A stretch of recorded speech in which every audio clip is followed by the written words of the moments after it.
Hello, and thank you for joining us on the Digital Health Growth Show presented by Fire&Spark. This is the Marketing Nerd's Guide to Growing Digital Health Brands, where we welcome growth leaders who've worked with innovative brands across the space, and we all walk out together on the mechanisms and playbooks and everything else that helps these brands become market leaders. Quick thanks to my team over at Fire&Spark, who are fantastic and help make this happen. We are one of the premier SEO agencies specializing in SEO for digital health, specifically patient acquisition for digital health brands. This show is part of a larger community called the Digital Health Growth Mastermind. We've officially launched our website. We're going to drop that in the chat real quick. And if you haven't signed up yet, I recommend that you do. We have these shows, we have some great content, and I think most exciting of all, we've been doing some really fantastic in-person live events, specifically by and for digital health growth leaders all across the country. And they're just a great vibe, and you learn a lot. It's really good, a really good community. We would love your participation in growing this, so please sign up. And then also today, comment, participate, ask questions, all of that.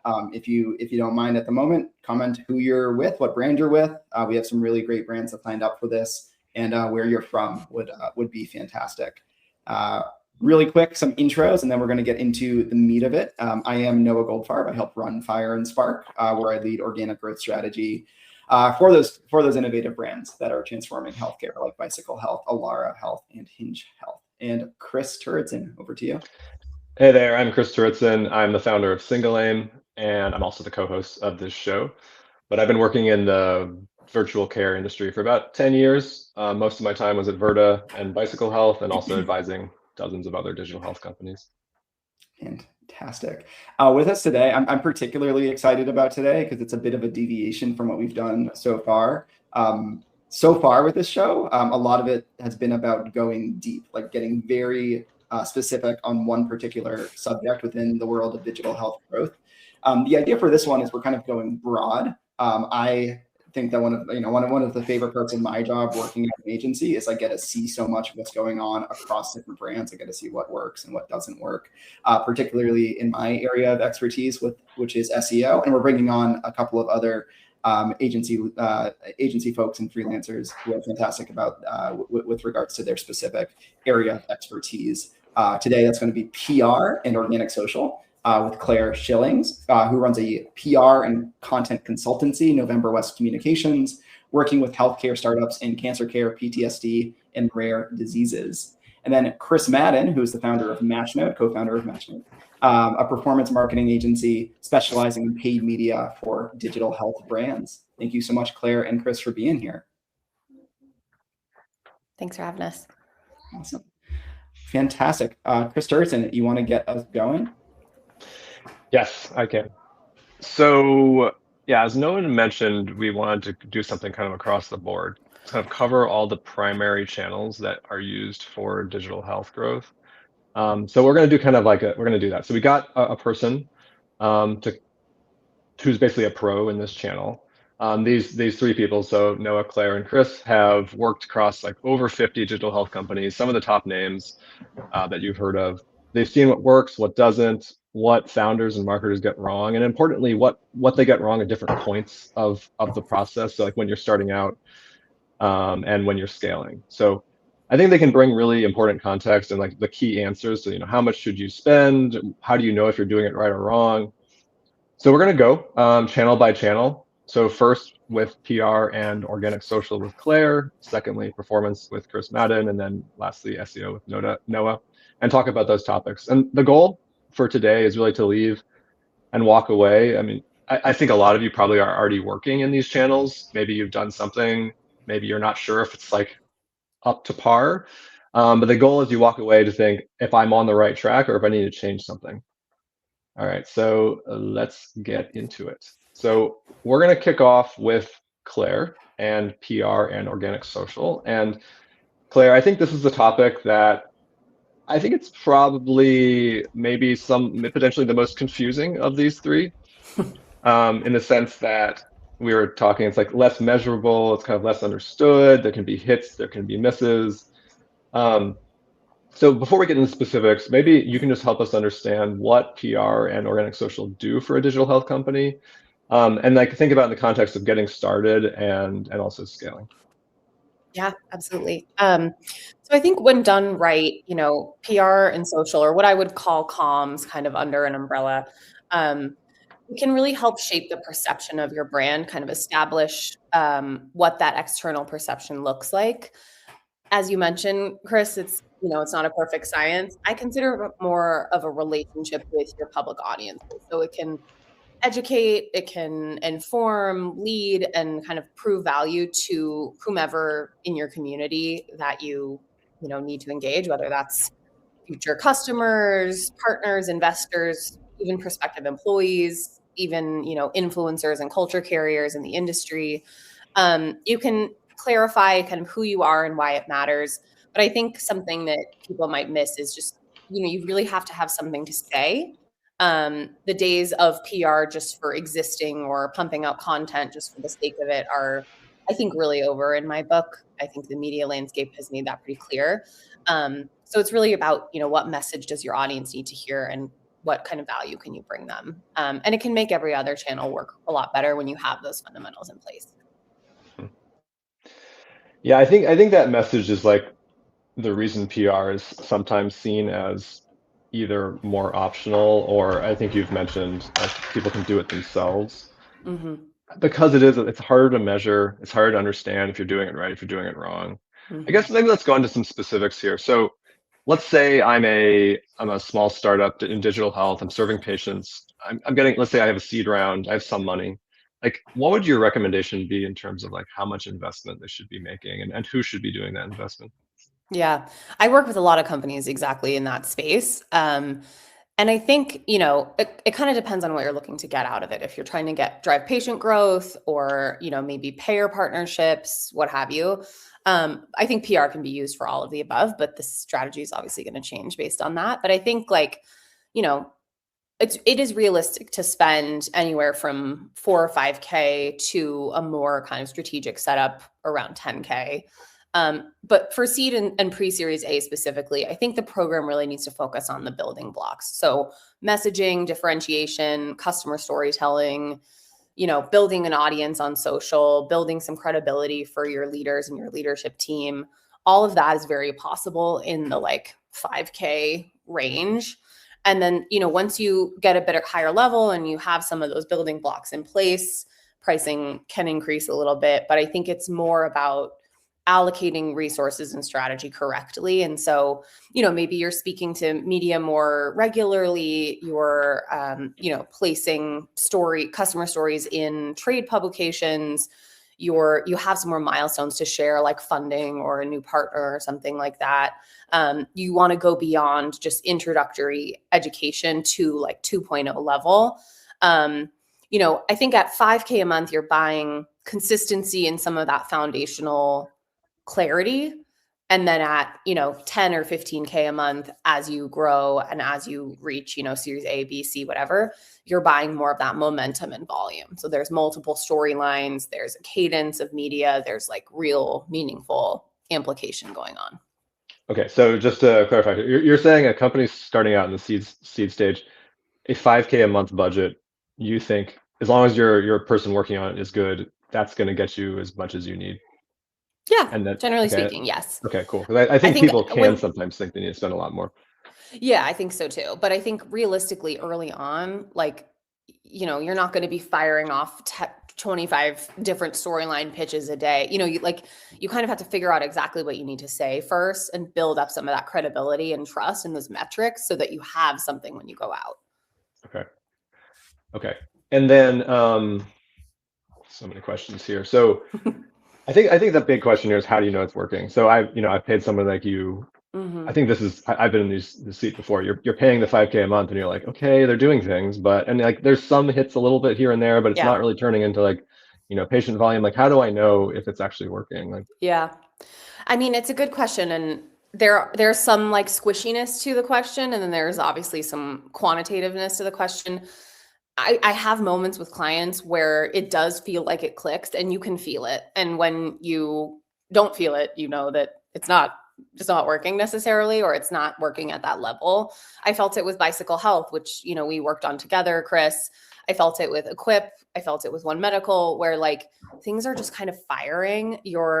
your inbound really starts increasing, which is a big sign. People want to talk to you more than you want to talk at them. Your message is showing up consistently in coverage. Your social content starts to, compound instead of resetting like every time.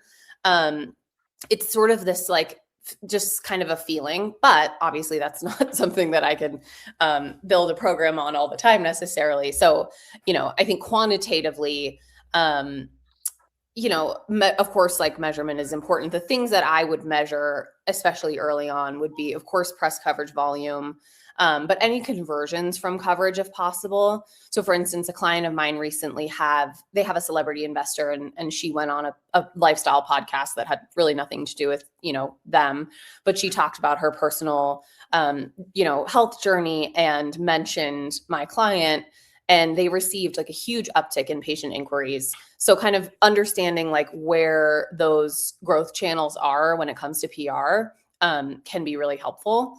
And then, like I said, inbound opportunities. Sorry, my cat is trying to come on the screen.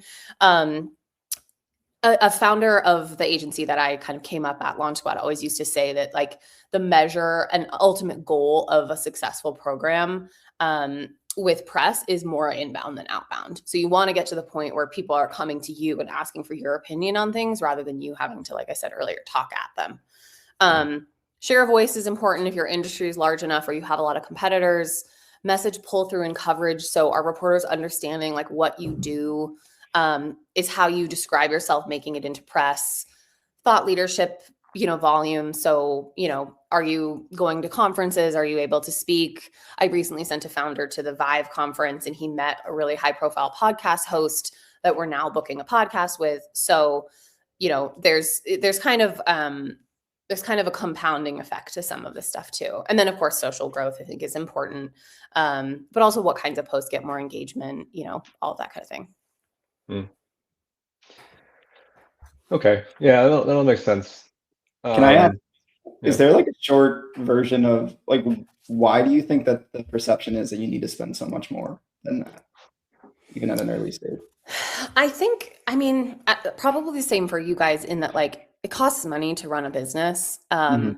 I'm coming at this as a sole founder and sole employee of my own business. And so I can probably operate a lot leaner than, 150 person agency that staffs 6-person teams.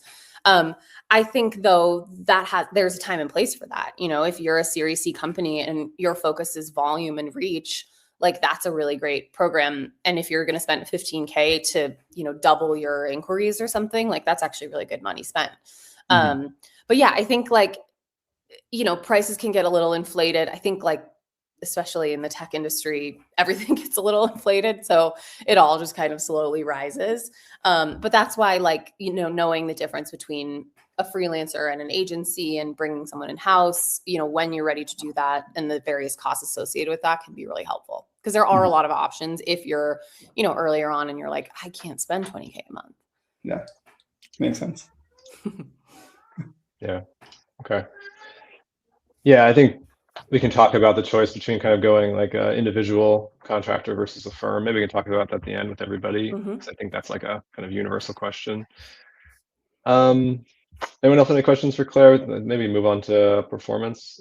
Well, one thing I'm always curious about, because we try to do this on our side too with organic, is the essential.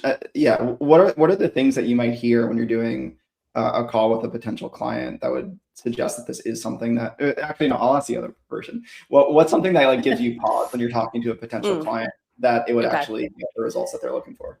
Yeah, I think just generally like misaligned expectations is probably where any of my engagements will go sour. Comms is a machine that requires regular inputs. Like it's not something where you can kind of just go and execute in the corner. There's a lot of talk around like founder-led comms nowadays, which I think is a whole nother conversation, but you kind of have to have these like regular inputs from clients. And so if a client isn't able to dedicate that kind of time or energy or like, build that trust with you, like that's kind of a red flag to me of, hey, this might not work long term. And I also think, I have conversations like this all the time, but like media has really changed. Like I said earlier, the days of just sort of reaching out, being like, hey, want to meet with my client? And they say yes, that just doesn't really happen anymore unless you're like OpenAI. And so I think that knowing that and making sure that like I'm, reiterating that to clients, that they're grasping it and they're sort of like, okay, how can we build like a more comprehensive program then, where it's not just about media volume and maybe it's about like, okay, can we diversify our content or whatever? Like, as long as they understand that, I think that's like a good foundation to start on. But it's different from how it was even 5 or 10 years ago. So that takes some getting used to. Makes sense. All right. Okay, well, we'll get back into this, but let's jump over to Chris Madden now with performance marketing. Do we have Chris? Are you there? Chris has been having technical difficulties. Yeah, Chris, can you hear me? All right, we can move to Noah then next, and wait for Chris.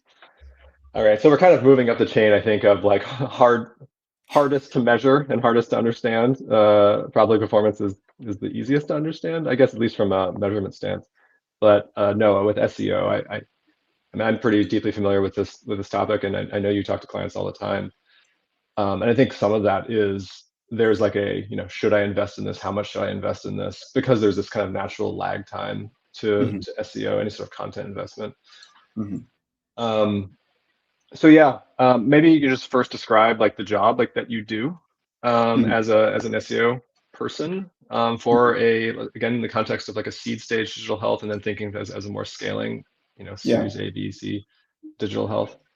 Yeah, so starting out with seed stage, to address one part of what you were getting at there, it is not something that I always recommend for seed stage companies, and it depends a lot on their expectations, but often with seed stage, it's particularly tied to their goals and when they're looking to fundraise and things like that. Because often what they're looking to do early on is bring some patients in the door and get their operations up and running and work out the kinks there and prove that they have an actual product. And if that's the case, then SEO is usually not the most surefire way to get you there. You should maybe talk to Chris Madden about some performance marketing. When SEO does make sense, especially for an early stage company, is when the time horizon, it's cliche, but it is also true, when the time horizon is a bit longer. So if what you're looking to do, if you feel like you have a plan to bring patients into the door early on, get that proof of concept and do all of that, and you feel like you can then turn your attention to building out an infrastructure for longer term growth, that's when SEO actually makes sense to invest in. Seed stage, again, it's not often that I would recommend a seed stage company. Sometimes we do, but not often that I recommend that they actually work with us. In that case, I would most often recommend that they find a freelancer or consultant that they trust, if and only if they are ready to dedicate the time to managing that person. Because very often what you're going to find, there's 1,000,001 SEO consultants on, choose your hiring site, Upwork or elsewhere. And some of them are quite good. It can be very difficult to find the ones that are good. And then even if you do find the ones that are good, it can be difficult to make sure that that individual understands your particular business, your particular audience, especially in the healthcare space, and is writing content that's actually relevant to them. So when it does make more sense for us to come in, the company is usually Series A, Series B, or a bit later. For reference, our minimum retainer is $8,500 a month, and it can go up to about $20,000 a month on the high end. We are an agency specialized in digital health, and that's the benefit of working with us, is we get to see what comes across our desk from other brands in the space and what's working and what is not. And we have processes and writers and all of that are refined to this space. What you should be focusing on at this point in time is I would really recommend that if you're going to invest in SEO, you're doing two things at the same time. One is you're building out the infrastructure for conversions to come in through organic. And what that often means is the main sections of your site, those FAQs about how your solution works, what are the pros and cons, does it accept XYZ insurance, and all of that kind of, traditional marketing landing pages, the main portion of the site. And then at the same time, you are building out and establishing your authority.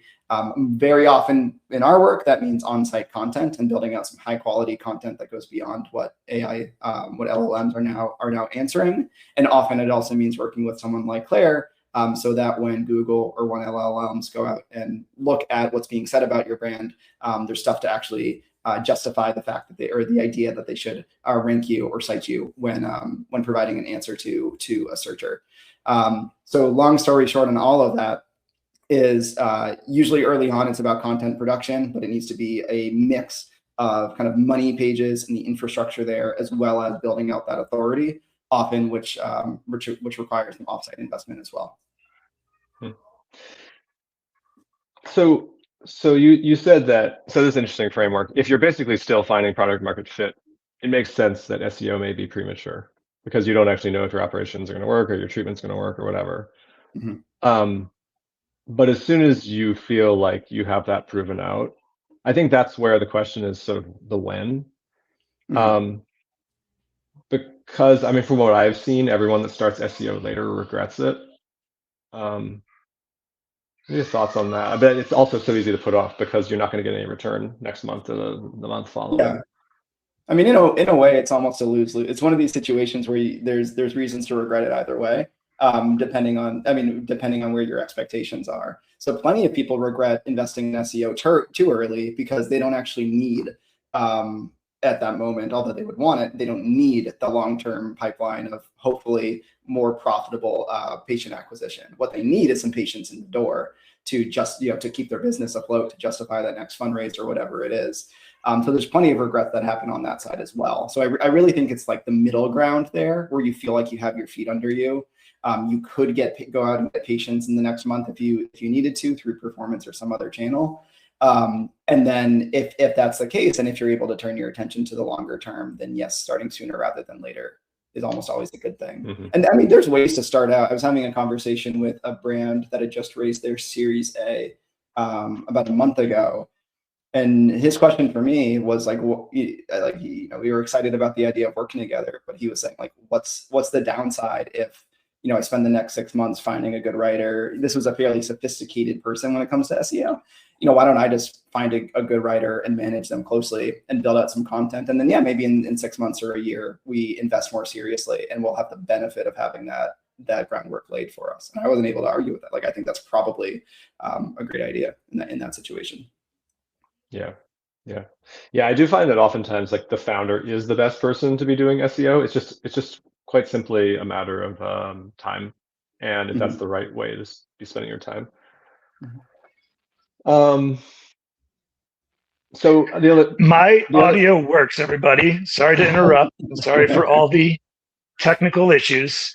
It's a perfect Murphy's Law of an internet connection issue, but I'm now connected on mobile and not the internet, so I can chime in here. And the timing issues is where I come in on this too, is because for performance marketing, people are investing money in ads. I heard you just mention, Noah, that like maybe you try that because you need some patients in the next month, and SEO doesn't provide that, but SEO long-term is going to be a very solid investment. One thing that we see is people coming to us a little bit too early, like before they have product market fit. And Chris, you said that the founder might be the right person to be doing SEO. And I'm not going to say the founder should be doing performance marketing. It might help to have that skill among the founders, but you need somebody internally that's going to start to be able to test these systems before you try to scale them. We see people try to brute force growth and push money into the ad platforms before they're operationally or product market fit ready. Yeah, that's a really interesting point. Yeah, I mean, even on paid. And also, I mean, it is so easy to just start spending some money on paid that anyone can do it. I think getting a match node to really do it well is different. Also, an interesting point there is potentially it is correct that the founder is the best person to be doing all three of these channels, but then there's just at some point the founder can't be doing everything. Yeah, that's what I was going to say is, yes, I would love it if there was a founder who is deeply involved and able to dedicate time to it. I have yet to meet that founder who's able to do that for a long term. Yeah, that's what I was going to. Usually it would be like an involved, CMO or someone like that who's pretty involved in the day to day. Yeah. Okay. Cool. I guess before we go into performance, I think the other major issue I often see with people with SEO is this kind of long lag time. They'll hire somebody or a firm, work with them for 4 months, view it as nothing's happening, fire them, do the same thing, fire them.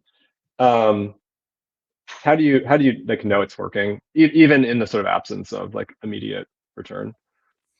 Yeah, I mean, first off, just getting content crawled and indexed is no surefire thing, especially if you're doing something like programmatic SEO where you're producing content at scale. Getting that indexed by Google is not surefire, so that's an early leading indicator that stuff's going well. Usually, within the first, as I was jotting down some timelines before this. Another thing, sorry, before I get there, the timeline is very dependent on what size company you are and how established you are. So for early stage companies who have no web presence, it is often going to take 6 to 12 months to actually see really any traffic starting to come in. What we want to make sure is that when we're looking at leading indicators before that, which are obviously rankings and impressions, it's not just like an impressions graph, the purple line in Google Search Console going up and to the right. When you actually look at the keywords that you're starting to improve in rankings for, it's the right keywords. And very often we find that people are not even taking that step. So we would be looking at rankings for the right keywords, and we'd be looking at impressions early on, and that content's getting indexed at all. And then as traffic comes into the site, is it actually engaging with the content and sticking around on the site and converting, or just bouncing? But yeah, I mean, what you're hitting on is just like a real and kind of intrinsic issue to SEO. Is there a way you can judge the content itself, like as just like more of like a vibe check on it, like beyond any sort of metrics? Like, for example, in this day and age of AI produced content, it's pretty easy to make content. To know kind of in the long term if what they're making is actually going to pay off in the long term. Yeah, I mean, one thing you could do is you could drive paid traffic to content that you're using through organic, and you can use tools like heat mapping tools, Microsoft Clarity, Hotjar, What Converts, or some others, to see if it's engaging well and if people are actually converting once they land on that piece of content. Something beyond that. I mean, it's difficult because it's like a catch. You don't really have traffic to vet on that, to vet the performance of the content with. I mean, you use this term information gain, which I really like. And I think as a founder or as a marketer, you can usually judge that, which is like information gain, meaning does this piece of content actually bring more information to the world? Either there's actually new facts there, or there's a new presentation of facts. I think people that are really deep in a vertical can understand that. Like this has, you just search the thing and like, is this piece of content like bringing something new to the table? Versus like, is this really just like another version of the same thing that's out there? I think if you're doing the first category, then you're probably on the right track, even if you're not getting. Yeah, and this is somewhere where AI is actually quite good at. One workflow that we have is AI prompts, AI workflows that vet and grade content relative to what can be found elsewhere. So either giving a numerical grade with reasoning when looking at a specific piece of content, and then also comparing that to what's showing up in the LLM result for the prompts that's likely to show up for. And that piece of content is likely to show up for. Then the other thing is ideally the content that we're producing for primarily SEO purposes is actually useful content for your audience and your patients. And if that's the case, when things are actually going well, content that we're producing from our SEO team is also being used in an in-app experience or being used in newsletters and things like that you would be able to measure engagement on. Mm-hmm. Yeah. Maybe I just pulled Claire back in for a second, because a lot of the work, I assume, Claire, that you're working on probably is highly beneficial to SEO. Does this come up like you're pulled in, you're part of like an SEO effort, or you're kind of wrapped in? Yeah, I have a client right now that I'm sort of handling all PR and organic social. He handles all SEO, but we do a ton of content planning together, and it's really informed by gaps in either understanding and patient inquiries. So, a patient comes to them and they're like, hey, I want treatment for PTSD, whatever. And they don't have a necessarily concept of like, what kind of treatment, or, what does treatment even look like or feel like, and so it's very informed by that. And then it's informed a lot by, experiences throughout treatment. And so we work really closely on kind of identifying content calendar themes, all of that stuff, and then kind of executing in our own channels, but making sure there's a lot of synergy there. Mm-hmm. All right, I think we'll move on to performance now, but I'll pause. If anyone has any questions for any of the channel pros here, please drop them in the chat and we can get to them. All right. So yeah, moving down the chain here of measurableness, let's move to performance. So Chris, Madden, you work with many companies in the digital health space on performance. Let's just start with like, what do you do? Because I mean, I think, as we said, anyone can open up the Facebook ads tool or the Google ads tool and start paying some money for it. So like, what do you do? And how does it help people?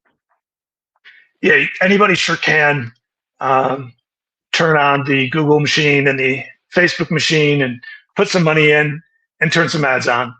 And there are some times, as we just mentioned early on in a digital health company, where it might make sense to even just take that approach and just turn it on, get some traffic in, see how people are responding. Very quickly, you're going to run into some issues. One, you need a lot of creative. You need a lot of high quality creative. You need a lot of high quality creative that's very specific to digital health and to your business. Do you have the internal resources or any resource where you can turn around insights like almost on a weekly or every couple of week basis into a new flight of creative that you're going to feed into Meta? Most people don't have the capability to do that internally. So we have this creative team that does just that for digital health companies. The other piece that usually isn't worth resourcing internally for a digital health company is the technical work. So if you're just going to flip some ads on and you have a mental health business, you're going to run into some problems pretty quickly about what data are you passing back, how are you sure that data is only being passed back. And so there's a technical aspect to the work where we use CDPs like ours privacy in order to make sure that the signal is clean and compliant. So that in a nutshell are the two motions we're always running: creative and technical. There's a lot of strategy around, like, why are we making this ad and that instead of that ad? Why are we optimizing for this event instead of a different one? And what are the ideas of what we should be trying next? So we run that soup to nuts for our digital health clients in collaboration with usually their internal marketing teams. And when they have product market fit, it can feel very much like throwing gas on a fire. It can be a dramatic amount of growth that can be driven with all the right operational systems set up behind the scenes and the product market fit there. But you don't want to push before you have product market fit, because that can definitely burn budget. Okay, let's talk about some of the specifics here. I mean, what I've seen in this business in performance is you have a lot of like individual contractors who will charge a retainer. I've seen numbers from, oh, I don't know, maybe like 5 to 10K a month for a sort of more premium contractor. This is like someone with like digital health experience in paid. And that's their like retainer, and then the paid budget is on top of that. And then, you know, firms like yours, I'm curious if you could share your pricing, like what you would Sure. expect for like a starting out seed company versus someone later in terms of your prices. And also just like reflect on like what's the difference you're going to get between those two things. You're probably biased, but, you know, give some objective thoughts on what would be the difference. Yeah, I'm definitely biased, and we used to price ourselves in the range that you just mentioned as we started to specialize in digital health and build all this expertise around the technical and creative work that I was describing. Our prices, I'd say the normal price where we're starting for our fees is around $15,000 a month, and that includes all of the creative work and all of the technical work. So in the high-end contractor that's making charging $7,000 to $10,000 a month that you described, I think that like maybe with AI, these things are changing a little bit, where like a single person is capable of a lot more. But historically, without an AI extension on our brains, people tend to be technically minded or creative minded. It's a rare person that can really do both, and those people tend to run out and start businesses or do other things. And so the like, as you add more platforms, so the number I mentioned around 15K a month might be Google ads, Meta ads, all the technical work, all the creative work, all the landing pages. And we usually start with 90 days, and the whole point of the 90 days is, what are the numbers? You know, is this a good working relationship? And what is your unit economics? Is this working out for you? And then when it does, we can keep going for a very long period of time with the client. But I think it's just hard to find all of that intel in a single mind. Maybe depending on your internal team's setup, that contractor could be the right fit, and they might be the right fit to start with. It might be the right fit to stay with. We saw a company that scaled very aggressively, started with the contractor, then hired a less expensive European outsourcer, then hired us as these like advanced specialists that were a little bit more premium priced. And then as we scaled that to the moon, they brought the work in house. And I think that they had that structure in their brain. The co-founder had that structure in her brain from the moment she started the business. So at different points along those different solutions might be right, but it depends. At the beginning, it sometimes doesn't make sense to have that contractor or that person before you hire an agent like us. Mm-hmm.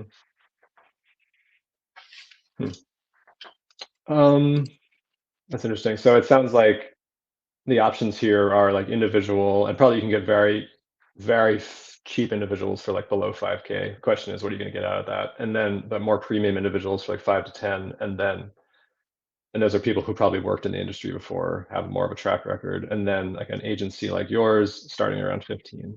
I think that's probably the pricing that people should be thinking about. Yeah, 15 is right, but I'd say 10 to 20. And on the lowest end would be like one platform trying to get going, and then 20 is when there's multiple platforms spending hundreds of thousands of dollars on that. Okay. Chris, it's pretty hard to hear you. It's getting kind of choppy. If you could turn off your video, that may help with the connection. You can try that. Okay. About that, hopefully that will be better.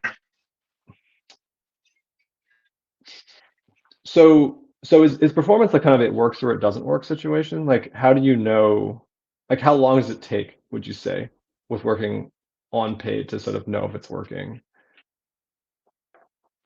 Assuming you have the right people working on it, and you have all the elements you need to run the testing at the velocity you need to do it, which in our mind is every week or two you have a new test of significance rolling out. Assuming you have those things in place, it's time to start our engagement in 90 days. And we just did over 60 days, then it feels like on the a little bit, and we can see where we're going, but we've got a few really important tests we need to roll out. It'll make a big difference. I can't get those tests have rolled out, and the numbers that's what we've seen happen usually. The only reason it should take longer than that is you have an extremely long sales cycle. Hey, Chris. Takes months for business to realize. Yeah, sorry, you're getting pretty choppy there. Yeah, sorry, it's pretty hard for us to sorry. Okay. Okay. I think maybe we should move on for a minute and see if Chris can fix up the tech issues a little bit and then come on back. All right. Well, we can kind of like pull this together. So, okay, I'm gonna go over first the budgets we talked about here. So Claire said sort of starting out 5K. Let's just put the starting out budget. So we're talking about like 5K per month on PR and social. We're talking about, Noah said it was like 8.5 on SEO, but you also said maybe don't start out there. So that would be like later on. And then on performance, it depends who you go with. We're talking about like from 5 to 10 probably. So probably like for this kind of covering all the channels, like a seed stage company, we'd be paying something about like 10 to 15 total for like the contractor budget, and of course the paid like Martin spend is on top of that.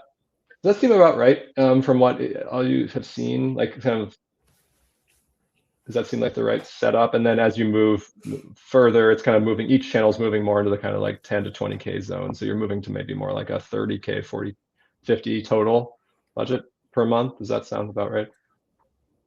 Yeah, I would say something like that. Yeah. For SEO, it's like you can get some good solutions for under $5,000 a month if you're willing to manage them very closely. Yeah. Is my experience. Okay. Yeah, I would say the same with PR. I mean, I think it sort of depends on, like that, how much that individual person. So for me, for instance, I kind of back into retainers through an hourly rate. So like, you're not getting unlimited hours for 5K, obviously, but I think that a lot of really good work can get done at that price level, especially because, you're still sort of determining product market fit, messaging, blah, blah, blah. And then once those fundamentals are in place, you can kind of experiment with ratcheting things up. Yeah. And let me know, I think I should be back. But for us, where this can really be an issue is when people ask us how much they need to spend on ads. Like, we'll tell them very clearly what our retainer ranges are. And they say, okay, what do we need to spend on ads? And for us, it's a function of their customer acquisition costs. And they may know that really well, or they may estimate or hope that, let's say it's going to be $300. If your customer acquisition costs you expect to be $300, you can't spend $5,000 a month in ads and expect to get anywhere, because that's only going to be 10 or 15 conversions for that $5,000. And you need more like 10 or 15 conversions every couple of days in order to run smart tests, in order for the algorithms to learn. So in our world of performance marketing, where we have our retainer, and then aside from that, the client with our guidance is deciding how much to spend on ads, that becomes really the lever where things start going well. They start learning quickly. They can be spending $50K a month just on ads. If we're just learning and we're trying to figure out some messaging that's really clicking and is really going to drive conversions at a reasonable cost, it might be more like the $10,000 to $15,000 range on the low end. But again, we're going to start to run in constraints how fast we can go with that level of spend. Mm-hmm. So let's say we have a founder that's pretty early. Let's say they have some funds either from revenue or from. Let's also say there's some product market fit. This is not like they have no idea that they're doing some sort of niche digital health service that has patients coming in the door. Let's say maybe through word of mouth or something like that, and they want to. They have some money to spend. They want to invest in one of these channels. Which one do they do? Where should their, let's say, 10K go? And let's just, for the sake of this conversation, say they have to decide on one. What would your recommendation be? No one wants to say anything. Yes, we're gonna do hot potato. Duke it out. Duke it out is what I'm saying. I mean, I can just say, like, I'm of two minds. I think PR is a hard place to start because it is a little bit nebulous. And so, protective of all PR people ever, I wouldn't want a founder to have a tough experience with PR in the beginning, or, not get the outcomes they wanted and then have a lot of distrust in it going forward.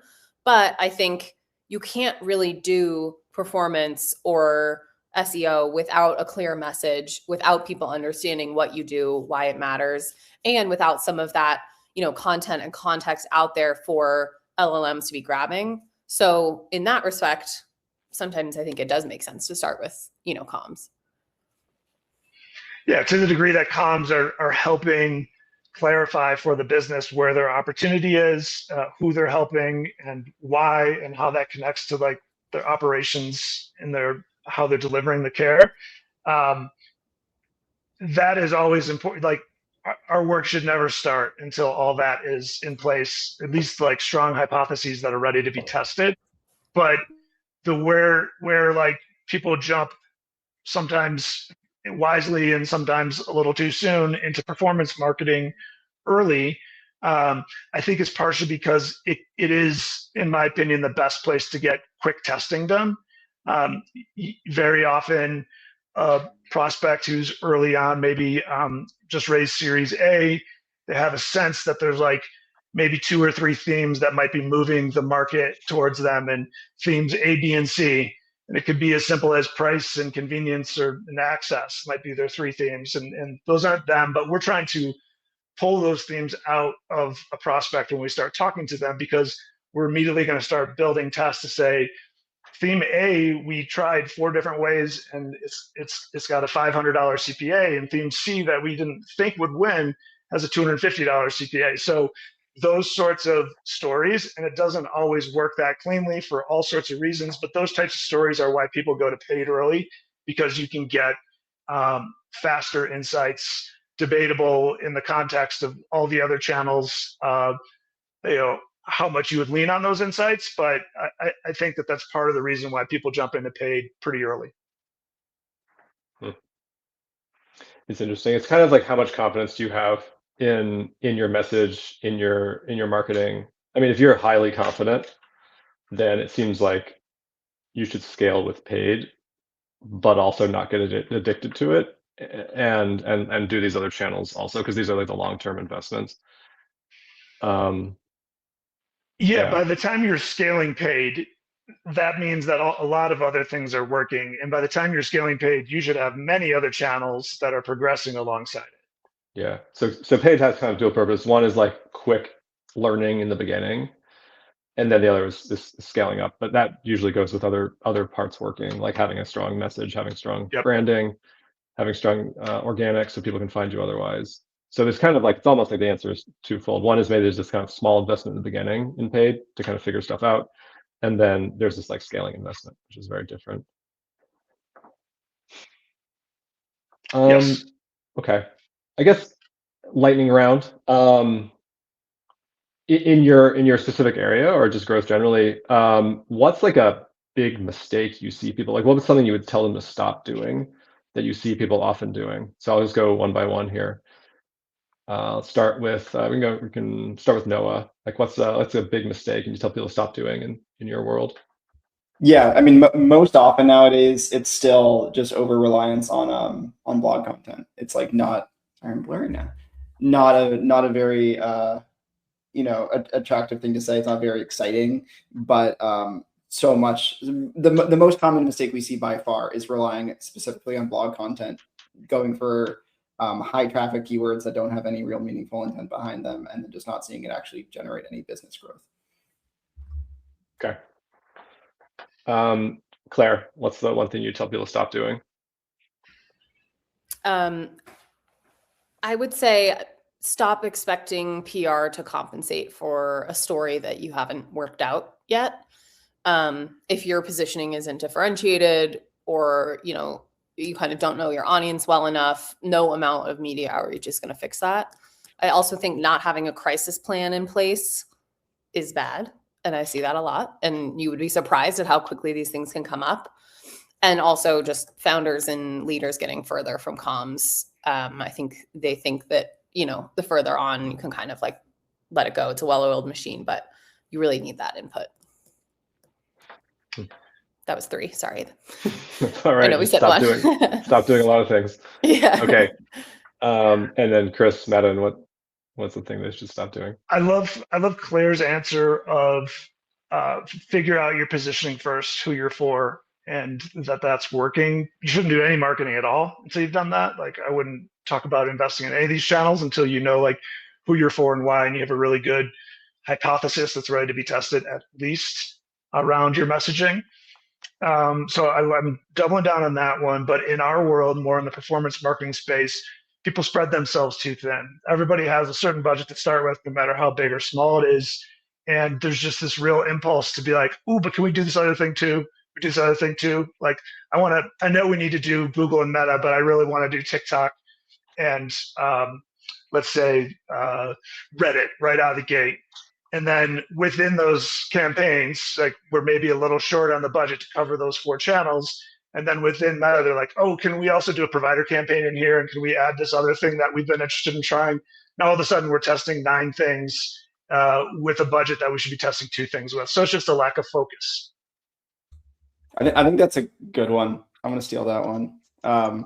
Like I think there's a lot of shiny objects right now, at least in SEO. I don't know how you feel in your fields as well, with this thing called AI. And so I think right now, one of the most common things we see is getting distracted by finding these like very specific cases where visibility isn't what you want it to look like in a specific tool, like finding a Perplexity result or a ChatGPT result that doesn't have the sentiment you would want expressed about your brand. There's a lot of merit in that as well, as long as it's actually a high priority thing, meaning your patients are actually going to end up there and see that at any point in time, at any meaningful amount of scale.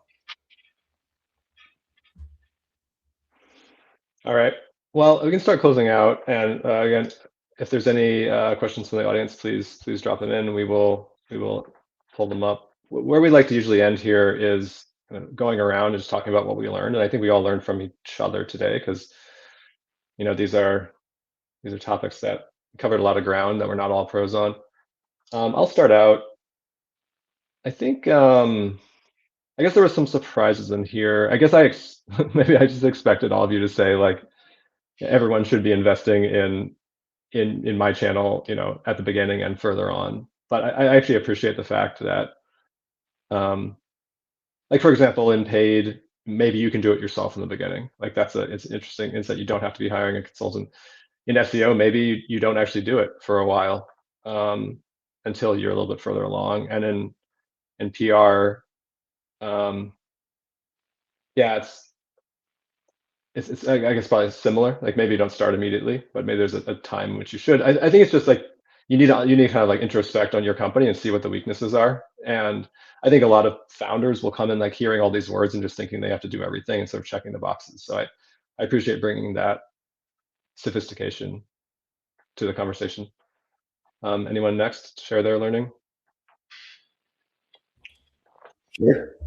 For me, I mean, I think the most interesting thing that I was thinking about throughout this conversation is, especially when working with our clients, but it's really having any conversation with the marketer. If we were to ask ourselves or ask somebody like, what's the purpose of marketing? What's the goal of marketing? At any point in, like, I think the answer would be almost like stupidly obvious. Like we would all say it's to grow the business, bring in patients if you're a digital health brand. I think what's coming through in this conversation is that the specific goal actually evolves over time. So for like these very early stage companies, yes, you want to grow your business. Yes, you want to bring in patients. But what you're looking to get out of your marketing spend early on might be more about finding that product market fit, might be more about establishing that proof of concept, might be about figuring out who your product is for and the ways that they're likely to find it. And the metrics that you're tracking there, either the goals you have might be lower than they might be later on, or they just might be a different set of KPIs than you have later on. And your tactics to get there will change as well. I'm going to pass it over to Claire for a takeaway. Sure. Specifically, I have to say, I don't know very much about paid marketing. So Chris, what you were saying about using paid to get quick reactions and sort of feedback from folks is actually like really interesting to me. And it's now an action item that I have to go back to all my clients and be like, are we using paid like this? Because we should be. I talked to this guy. So specifically that, but I think generally just like there is a way into all of these disciplines that doesn't have to be incredibly resource and like cost intensive. I'm pleasantly surprised to hear that. I mean, I know that's the case in comms, but yeah, I think like, hearing that there are these kind of customizable options and you can kind of try and test things and see how things go, like just gives me, a lot of hope for early stage companies that, might not have a ton of budget to play with, but have a really good story. Well, because I was only able to participate in the last 20 minutes or so, I'm going to break the rules and say more than one thing. First thing is I should have reset my internet before this call. That was the issue. I had to unplug the internet in the house and plug it back in. So that's the first thing I learned. More importantly, the second thing I learned is just that I think to use any of our channels and to really start investing in companies like ours as a digital health company to bring us in as partners and really get the most out of us, it's like the work that they need to have ahead of time is the same. Doesn't matter if they're trying to invest in SEO or PR or performance. It's like this internal work of knowing who you're for and why is just so important, and marketing doesn't help unless you have a good hypothesis or a product market fit that answers that. The last thing that I'd share is just a question that we ask, and I encourage anybody to ask before hiring any of us, that we have a slide in our sales proposals that basically say like how this can go wrong, or like it's called risks and challenges. It's like do a pre-mortem before you start with the agency, in conversation with the agency, like why won't this work? What are the things that we're going to run into that are going to make this hard? And I found that sets us off in a good fit, because when things don't go well, it's because of poor expectation setting and mismatched expectations at the start. Awesome. Well, we have a question from Sumaya for Claire and Noah. So I'll just post here. So asking, how are you thinking about GEO, generative engine optimization, for your clients? Yeah, I can absolutely jump in here. There is, speaking of shiny objects, there's a lot of buzz, obviously, when it comes to how search SEO specifically is evolving now that people are turning to LLMs to search. So that is what is now called GEO, Generative Engine Optimization. By far, the biggest impact of GEO so far is the AI overviews you see at the top of a Google search results page. And what that means is fewer people are clicking through to the website. More and more, I would say over the last 3 to 6 months, people are starting to go to Gemini or ChatGPT or dedicated tools to find information. Biggest takeaway that we try to share with our clients, or biggest framing for it, is it doesn't change SEO as a set of strategies and tactics. You still need to produce content. You still need to establish that you're an authority in the space. Still need to have something interesting to say. I think it's that last bit that's probably changed the most. When people are creating content, it's no longer just about trying to beat out the other 9 or 10 blue links on a search results page. You need to actually provide somebody with some sort of reason to click through to a piece of content and actually visit a website. So what we're talking to our clients about more and more is providing unique value and unique relative to what LLMs are able to provide. So they're great at summarizing a whole bunch of different kinds of information.